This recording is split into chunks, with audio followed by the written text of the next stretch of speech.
అత్యంత దారుణమైనటువంటిది, హేయమైనటువంటిది దృశ్యాన్ని, సన్నివేశాన్ని మనం 22వ తారీఖు మధ్యాహ్నం 3:30 ప్రాంతాల్లో మనం టీవీలో విన్నప్పుడు గుండె పగిలిపోయింది.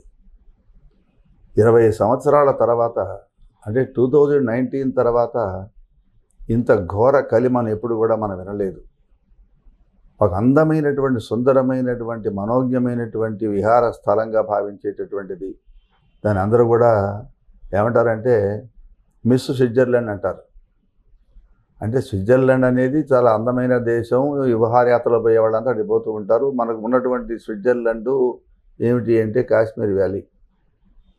అలాంటి చోట అనంతనాగ్ డిస్ట్రిక్ట్లో ఉన్న పహల్గామ్లో జరిగినటువంటి ఉగ్రవాదులు, క్షుద్రవాదులు, నీచులు, నికృష్టులు, ముష్కరులు, ఇన్ని రకాలుగా మనం అన్నా కూడా ఇంకా తక్కువే వాళ్ళ స్థాయికి, వాళ్ళు చేసిన దుర్మార్గమైన పనికి.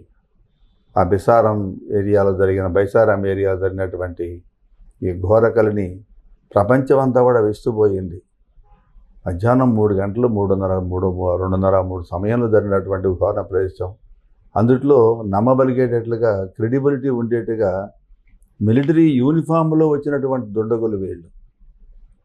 అదేదో ఓపెన్ ల్యాండ్, బహిరంగమైనటువంటి ఒక అద్భుతమైన మైదానంలో ఎటు పోదామన్నా వీలు లేదు. హైడౌట్స్ లేవు, తప్పించుకుందామంటే వీలు లేదు. పోయి ప్రాణాలు కాపాడుకుందాం ఏ చెట్టు మాటనో గుహ మాటనో అనుకుంటే, కొండల మాటనో అంటే అది లేదు. ఓపెన్ ల్యాండ్ అనేటువంటిది. దానికి మేమే చేసామని చెప్పి ఈ రెసిస్టెంట్ ఫ్రంట్ టీఆర్ఎఫ్ అంటారు. ఆ లష్కర్ ఏ తోయబాలో ఒక పెద్ద అవుట్ఫిట్ ఇది. ఈ గ్రూప్ వాళ్ళు అత్యంత బ్రూటల్గా చేసిన పని. వీళ్ళు మనుషులు కాదు, కిరాతకులు, ముష్కరులు, రావణ కుంభకర్ణాదులు, ఇలాంటి దుష్టుల్ని మనం చూసాం. కానీ చరిత్రలో, పురాణాల్లో వాళ్ళకంటే మించిపోయిన దిక్కుమాలినటువంటి మనుషులు వీళ్ళు. అటువంటి దాంట్లో 26 మంది చనిపోవడం, మరో 2 కూడా పోయినారని చెప్తున్నారు. 28 మంది చనిపోయినారు, 20 మంది కంటే ఎక్కువ మంది గాయపడ్డారు. మొత్తం 40-45 మంది మీద జరిగిన అటాక్ ఇది. అయితే దీంట్లో మన వాళ్ళు కూడా ఉన్నారు, మన ఆంధ్ర వాళ్ళు ఉన్నారు, తెలుగు రాష్ట్రాల వాళ్ళు ఉన్నారు. నిన్న వాళ్ళ టీవీలో మీరు ప్రసారం చేసిన టీవీలు చూసినప్పుడు కన్నీళ్లు పెట్టని వాళ్ళు లేరండి. ఎంత భయంకరమైన విషయం అండి. అదేదో మన కుటుంబానికి వచ్చినటువంటిగా అందరూ నిజమైనటువంటి దేశభక్తులైనటువంటి వాళ్ళు, దేశాన్ని ప్రేమించే వాళ్ళు, ఏడవని వాళ్ళు లేరండి. అంత భయంకరమైన పరిస్థితిని చూసాం మనం. అందుట్లో ఇజ్రాయెల్కి, ఇటలీకి చెందినటువంటి 2 విదేశీయులు కూడా దాంట్లో ఉన్నారని తెలుస్తున్నది. ప్లస్ 2 లోకల్స్ ఉన్నారట, స్థానికులు కూడా ఉన్నారని తెలుస్తున్నది.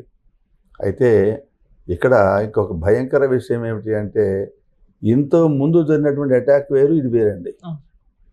ఇంతకుముందు గ్రూప్ అటాక్, అది ఒక గుంపు మీద కొట్టేశారు.